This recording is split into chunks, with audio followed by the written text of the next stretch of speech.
Hello again, everybody. Welcome back to HemingwayLand.com, your source for quality, affordable land in the state of Colorado. Yes, we are back in Colorado, making an earnest effort to buy a whole bunch of land out here. This will be the first of many properties, we hope. Whatever the case, we're starting off with a really nice property with a lot of great features. The first ones that jump out at me that I want to mention to you guys are, number one, they're very light covenants, if any actually exist, covering this subdivision. Number one. Number two, no HOA, ergo number three, no HOA dues. And, of course, the things that are most notable, which you see detailed here in the headline, it's a pre-staked lot, it's super close to power, but more importantly, it is close to not one, but two lakes, which you see here in these pictures, the Lathrop State Park, which, of course, sits in the shadows of the gorgeous Spanish Peaks Mountains off here in the distance. So, a lot to talk about with this property, and we will cover all of that and more in today's video. Guys, this is reference number HFCO-1603, located in Huerfano County, Colorado, specifically in the Greenhorne Villiage subdivision. This lot is a scooch under 5 acres, 4.62 acres to be exact, and as you saw up top, we have it priced at $20,000. Down here on the listing page, as with all of our listings, guys, we got 5 GPS coordinates, 4 corner points, and a center. Click any one of them, and up on Google Maps, this square-shaped state shall appear. So we haven't done a lot of Colorado properties in the past, only one, point of fact. And so let's familiarize you guys with the geography. Down here is the pin, properties in Huerfano County in the south central portion of the state. You will notice that Pueblo, Colorado sits about an hour north of the subject property. Colorado Springs, about an hour and a half. And the city that everybody knows as we acclimate our geography here is Denver. And if we right-click and measure distance up here, you will see that it's roughly about 140 miles north of the subject property. Of course, that is as the crow flies, but we should at least anticipate about a 2.5-hour drive at least. Fortunately, most of that is up the I-25 here, so we can assume we're doing about 75, 80 miles an hour most that way. So let's guess about 2.5 hours. Whatever the case, as noted, there are plenty of big cities in between and plenty of things to do in between. So if we zoom in here on the map, guys, the first thing that jumps out at us is that the property sits just west, roughly about 5 minutes west of the town of Walsenburg. Walsenburg, which we have photos of in the gallery, is a charming, bucolic, rustic, whatever you want to call it, southwestern town here in Colorado. As you can see, it's got a lot of charm. It's got a lot of character. We've got photos from the town. We made sure we got a picture of the Walsenburg Lumber Company. If you do elect to purchase this property, you're going to be building out here, our guess is you will be making daily trips to the Walsenburg Lumber Company, as well as some of the other stores that we have shown here, etc., etc. Mostly the big takeaway, guys, is that this is a charming small town, home to, I think, a population of roughly 6,000 residents, something like that. That's the local grocery store. That's the Dollar General. That's the Mexican food store. That is the closed movie theater, I'm guessing. And this is a cafe that sits nearby. Anyway, guys, back to the map. We will also see that the property, of course, sits not only just west of Walsenburg, but just north of the Lathrop State Park with the aforementioned 2 lakes that I had pointed out earlier. Horseshoe Lake over here, Martin Lake over here. If we go back to the gallery, guys, we will see that we first of all lifted some maps from the Lathrop website, Lathrop State Park website, where you can get a sense, number one, of all the trails that exist in this area and all the sort of hiking that you could take advantage of out here. Additionally, in the next map, a little more detail. You can see that there are campgrounds out here, hunting areas, bird watching areas, places to do your laundry, apparently, tent camping, group camping, picnic areas, so on and so forth.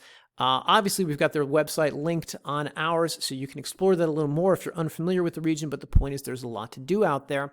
I should mention, guys, the lakes, because I know nothing about fish, I have to get my list out. The lakes are home to such fantastic fish as the rainbow trout, the walleye, the catfish, the bluegill, the tiger muskie, and the regrettably named crappie. A lot of crappie fish in these 2 lakes, so you can take advantage of that. Fishing, boating, jet skiing, windsurfing, all the sort of things that you can do on bodies of water. Take your boat, blah, blah, blah. We have, of course, photos from the lake, from this region. It is a gorgeous, picturesque region. Our photographer, of course, was out there on a cold day when it seems like no one else was present. But, of course, you can get a sense of exactly how pretty it is out here and how large it is out here, and exactly all the things that you can do in this region, etc. We will let you explore these on your own time, guys. Back to the map. So the subject property, should be noted, sits up here in the Greenhorne Villiage subdivision, which is this area just north of the Lathrop State Park.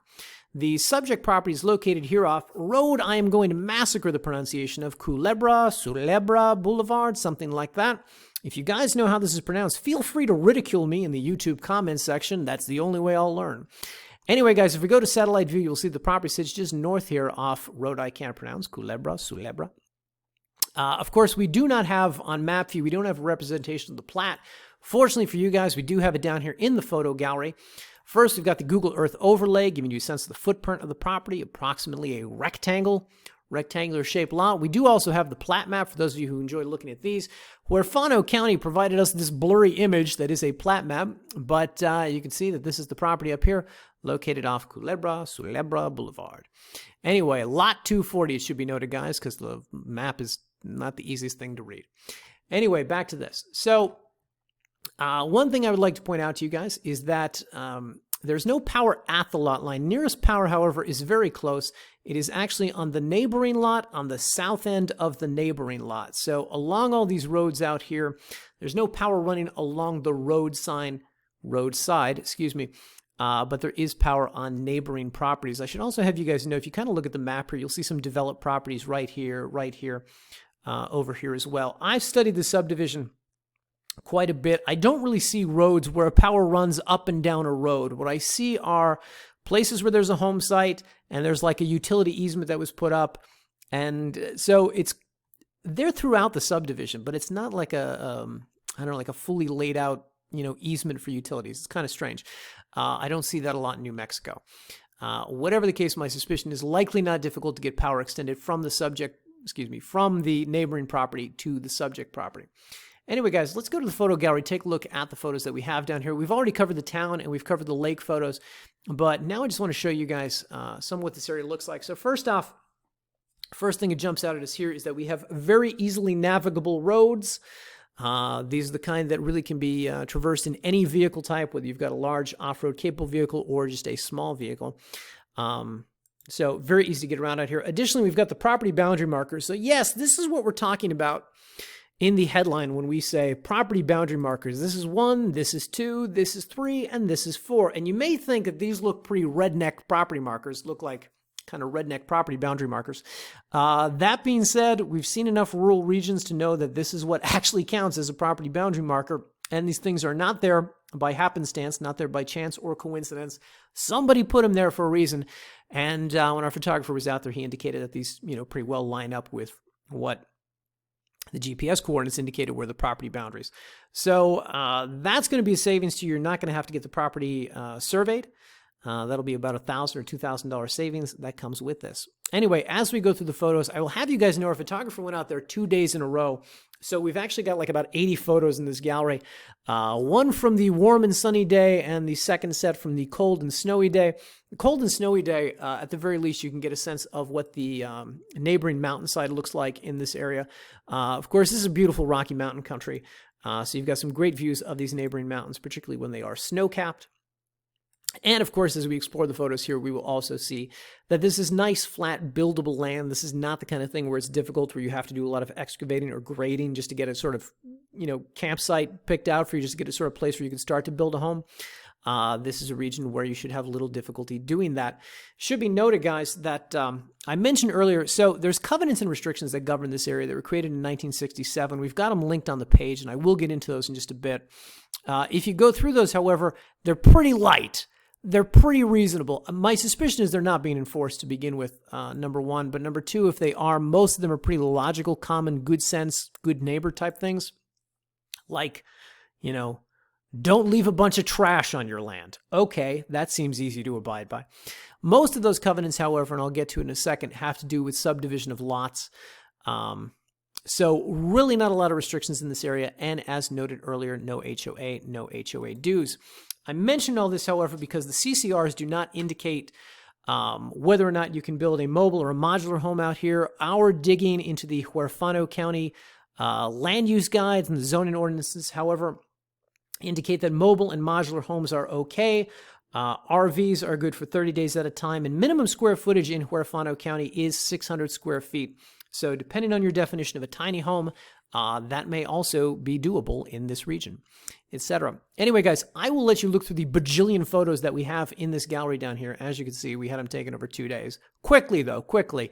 These are the photos of the nearby Spanish Peaks Mountains. Sangre De Cristos, there's big sheep, there's little sheep. It's Colorado, so you throw a rock, you're going to hit a mountain. I'm not entirely certain which is which, but there's a lot of them out there, and they're They're pretty, and of course they are all visible from the subject property. Anyway, blah, blah, blah. I do want to show you guys, also down here in the gallery, we have the drone photos with the sort of overlay of the property, just to give you a sense of what exactly that land looks like in person, etc. And as you go through the gallery, you will see more of these and the aforementioned mountains. Let's talk a little bit more about those covenants, guys. I at least want to point out to you where they are here on the listing page. We've got them in two places. Down here under CCRs, there's a PDF right here. We also have it linked up here in the table. Covenants and restrictions that govern this region. If you click on this, it's going to bring up this document. As noted, so these are the Greenhorne Villiage, the original covenants from 1967. Again, if you read through these, more of this has to do with subdivision, how you can or cannot subdivide certain lots. It actually goes into a lot of detail about every lot. I mean, someone's attorney really enjoyed their billable hours here because it's very detailed about subdivision. Should be noted, guys, this is lot 240. I see notes in here about lot 239, and I see lots in here about 241. I see no notations in here about lot 240. So make of that. Oh, hang on. There it is. Lot number 240 may be subdivided into 9 parcels of not less than 19,000 square feet each. Okay. Well, there you go. I stand corrected. Point being, that's pretty much all that it indicates here about that lot. So if you have plans to subdivide, which most of the people we sell to don't, that will be something to be aware of. Anyway, but as noted, it's questionable that any of these are actually being enforced. With all that said, guys, some things I do want to draw your attention to here on the listing page. We have them linked down below in the table, but we also have them here. The first is that San Isabel Electric Company is the local utility that services this region. They're the one that have the power lines sort of interspersed throughout the subdivision. If you want to talk to them specifically about cost and logistics, click on this link right here. It'll bring up their website. Of course, you can reach out to them. You can tell them, hey, I'm looking to buy some land just north of the state park out there. It's off of Culebra Boulevard, and I know you got power lines pretty close by. I'm curious to know what it's going to cost to get power extended, you know, roughly 1 or 2 poles out to the structure that I'm building out there. Always good to talk to the local utility about that in advance.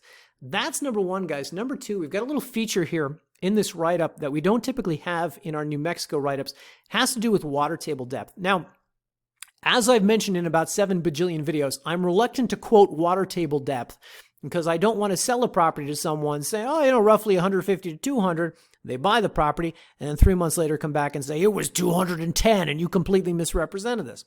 That being said, the Colorado Division of Water Resources, which is the government entity that governs well permits and water rights in the state, if you click on this link, it's going to take you to their website, and they actually have a very helpful kind of guide for this, more intuitive than the New Mexico website is set up with. If you click on Well Permit Map Viewer, and I'm going to pause the video intermittently because this thing's going to take a while, but if you click on this, it will bring up a map of the state. And then down here you have Huerfano County. If you zoom in on this right here, I'm sure I zoomed way too fast. Hang on. You can see Lathrop State Park right here. If you zoom in on that, you can just go a little bit north of that, and you can kind of place where this property is here off of the aforementioned named road, which I won't massacre for a 5th time. The property, of course, sits just north here off this boulevard. Whatever the case, if you come over here and you click on Well Application and Final Permit, it'll light up some green dots on the map. And if you click on these, so this one is the one that sits closest to the subject property. If we click on this, you will see that up here, well depth 90 feet. 90 feet down. That's pretty good. That seems pretty affordable. If we click on this one over here, this one is 300 feet down, so a little bit different, or a lot different, I guess, depending. This one over here is 340. The nearest ones are something like, there's a 260 and a 240, I believe. But the point is you can kind of use this website and navigate around, click on these various green dots, and get a sense of what the water table is in this region. So, I mean, in New Mexico, we always recommend reach out to local vendors, talk to them about it. The Colorado website actually gives you a lot more information, or at least it's a better website to use to cull this information, to give you a sense of at least what water table depth is in that region. You'll also notice the way the lines are showing here on the map indicates that this would be a property at a higher elevation, and this one, of course, is 510 feet well depth. So, you know, it gives you a sense of that. But whatever the case, this is a really good resource. I would encourage you guys to use this, particularly if you're going to be researching, potentially buying the property, and putting a well on it. Additionally, guys, it should also be noted that here on the listing page, we not only have that link there, we have it linked down here, and we also have the Beginner's Guide to Well Permits in the state of Colorado. And you click on that link and it'll bring up this, a very helpful resource if you want to learn more about what exactly goes into getting permitted for a well in this magnificent region. Anyway, guys, with all that said, we'll go back to the listing page here. If this is something you are interested in purchasing, you will be glad to know that we closed on this through Daughter Abstract. So we did get title insurance on this, and we'll be providing you with a warranty deed. So guys, if you come up here, click the Buy Now button. It's going to take you to secure checkout. This is asking for a $500 non-refundable earnest money deposit. Non-refundable, guys. We are not offering financing on this lot. We are not doing a payment plan. Whoever is purchasing this needs to have all $20,000 at once. The $500 here kicks off the process. We ask you for a couple important pieces of information: legal name for deed, tax address, so on and so forth.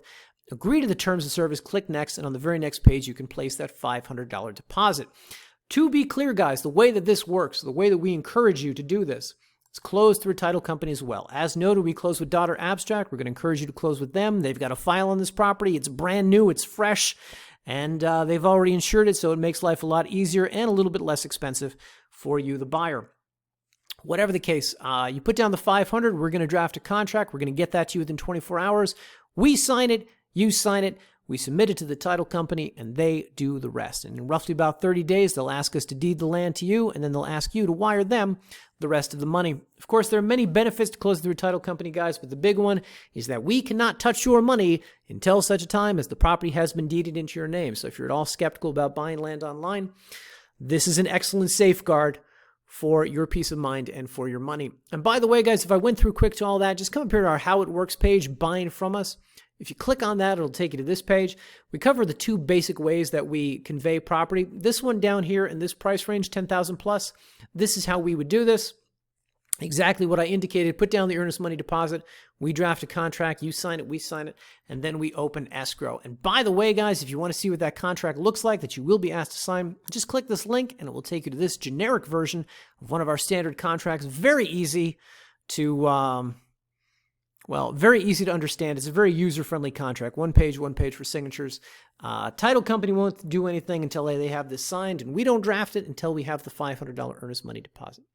Blah, blah, blah. Anyway, guys, there's a lot of information on this page. We packed a lot into it, and I went through quickly here in the video, but I encourage you, read through the write-up that we have here. Click all the various links. It's going to take you to a lot of helpful resources, and you will be able to learn more about this fantastic property. As noted, the location is great, but the fact that there are really no covenants, no restrictions, no HOA out here, no dues, and the fact that it's got power pretty close to the lot makes this a pretty enviable property.